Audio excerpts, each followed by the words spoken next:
name is Judith, and this is Game On's Lesson 5 on Land. Pirmais, kas mums jāzina par šo tēmu, ir, ko tieši mēs ar to domājam, runājot par zemes izmantošanu. Zemes izmantošanas pamatā, kā jau varēja gaidīt, ir cilvēks. Tādējādi mēs runājam par cilvēku darbībām, kas tiek veiktas, piemēram, lauksaimniecības, apbūves, rūpniecības, ieguves rūpniecības un atpūtas vajadzībām. Mēs izmantojam zemi, lai attīstītu cilvēku dzīvi. Tomēr, ja šī attīstība nav labi plānota, tā būtiski ietekmē vidi, mūsu veselību un dabu. Kādas tad ir galvenās problēmas?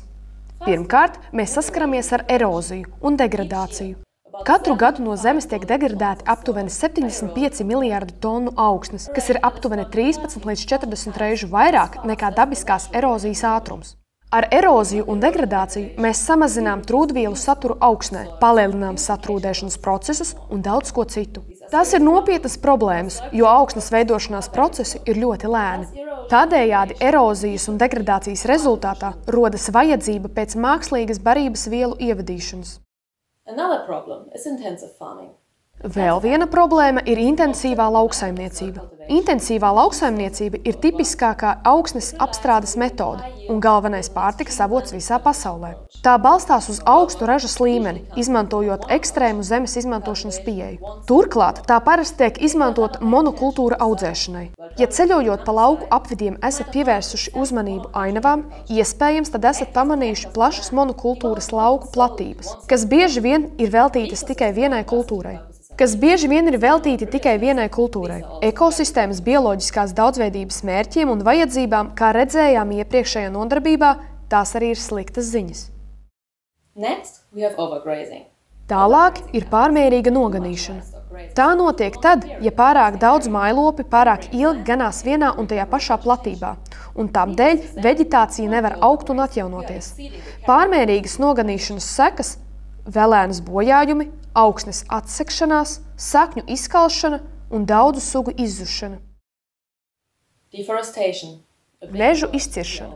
Saskaņā ar Pārtikas un lauksaimniecības organizācijas datiem, lauksaimniecības paplašināšanās ir izraisījusi gandrīz 80% pasaules mežu izciršanu. Starp daudzajām problēmām, ko rada mežu izciršana, visnopietnākās ir tās, kas ietekmē bioloģisko daudzveidību un oglekļa piesaistītāju izzušanu. Tomēr tas vēl nav viss. Lauksaimniecības darbību un siltumu absorbējošo virsmu, piemēram, ceļu, autostāvvietu un citu būvju būvniecību, var izraisīt piesārņojumu ūdenī, kas nav punktveida ūdens avots, ja piesārņojums ir ierobežotas augsnes spēju filtrēt noteci. Samazinātu ūdens kvalitāti, ja piesārņojums ietekmē maksimālo plūsmu un ūdens daudzumu, palielina lietus ūdens noteces daudzumu. Gaisa kvalitātes pasliktināšanos, kad uzbūvētas virsmas rada siltuma salas pilsētu un piepilsētu teritorijās. Paaugstinātu meža ugunsgrēku risku, sausuma dēļ, ko rada augsnē esošās piesārņojošās vielas.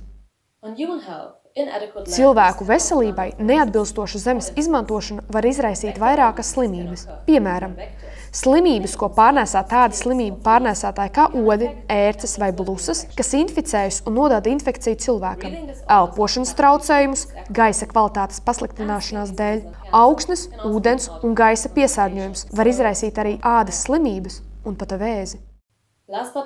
Visbeidzot, nemazāk svarīga ir negatīvā ietekme uz savvaļas dzīvniekiem un augiem. Palielinoties zemes izmantošanai, palielinās arī zemes piesārņojums un augsnes erozija. Tas var izraisīt savvaļas dzīvnieku un augu dzīvotņu kvalitātes pasliktināšanos vai pat izzušanu. Turklāt tas palielina izmiršanas riskus. Mājlopu veselības pasliktināšanos, invazīvo sugu izplatīšanās vai lauksaimniecības ķimikāliju lietošanas dēļ.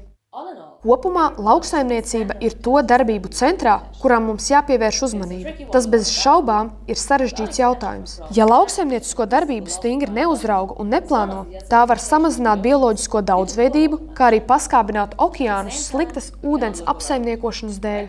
Vienlaikus mēs nevaram arī dzīvot bez tās. Ja nebūtu lauksaimniecības, nebūtu pārtikas. Tāpēc mums ir vajadzīgi risinājumi, piemēram, augstsaku maiņa, kas ir dažādu kultūraugu audzēšana vienā un tajā pašā zemes gabalā secīgos gadalaikos. Tā aizstāja monokultūru. Galvenais augstsaku maiņas mērķis ir saglabāt augsnes veselību, lai neizmantotu mākslīgos mēslošanas līdzekļus, herbicīdus un pesticīdus, tādējādi cenšoties atjaunot augsni un novērst kaitēkļu izplatību. Vēl viens risinājums ir izmantot kultūraugus augsnes pārklāšanai, tiem mēslojot augsni un nodrošinot ēnu. Šāda pieeja arī palīdz aizsargāt augsni no erozijas, uzlabo augsnes struktūru, palielina organisko vielu un barības vielu saturu augsnē un uzlabo augsnes ūdens aizturēšanas spēju. Vēl viena iespēja ir audzēšana bez augsnes apstrādes. Lauksaimniecībā bez augsnes apstrādes samazina augsnes apstrādi vai izvairās no tās, lai audzētu kultūraugus, netraucējot augsnes struktūru. Lauksaimniecība bez augsnes apstrādes ir saistīta ar kultūraugu izmantošanu augsnes pārklāšanai. Tā labvēlīgi ietekmē augsnes struktūru un barības vielu apriti.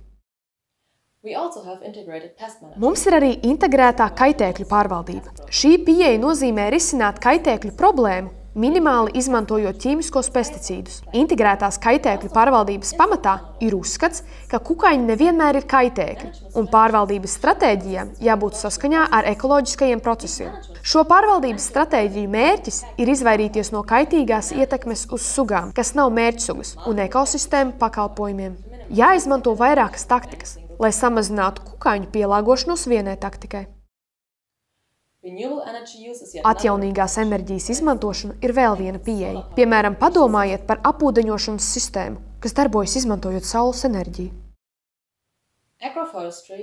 Agromežsaimniecība ir kultūraugu audzēšana tajās pašās zemes vienībās, kur ir meži. Ar agromežsaimniecību mēs varam izlabot augsnes ražošanas spēju, saglabāt dabas resursus un samazināt oglekļa dioksīda koncentrāciju atmosfērā. Galvenais agromežsaimniecībā ir tas, ka koku audze ir jāsaprot un jāpārvalda kā ainavas daļa, saskaņojot lauksaimniecības un mežsaimniecības politiku.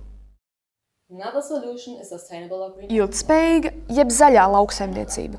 Ar ilgtspējīgu lauksaimniecību mēs varam kontrolēt ietekmi uz kultivēto vidi, samazinot ārējo ietekmi, dažādojot kultūras un izmantojot bioloģisko apstrādi. Lai panāktu ilgtspējību, mēs varam izmantot tradicionālo lauksaimniecības zināšanu labo praksi. Piemēram, audzējot augļu dārzus, kas mijas ar dārzuņu audzēšanas saimniecībām, vai izvēloties konkrētai teritorijai piemērotas kultūras. Turklāt ilgtspējīga lauksaimniecība ir saistīta ar augsnes aizsardzības pasākumiem pēc iespējas lielākā aramzemes platībā.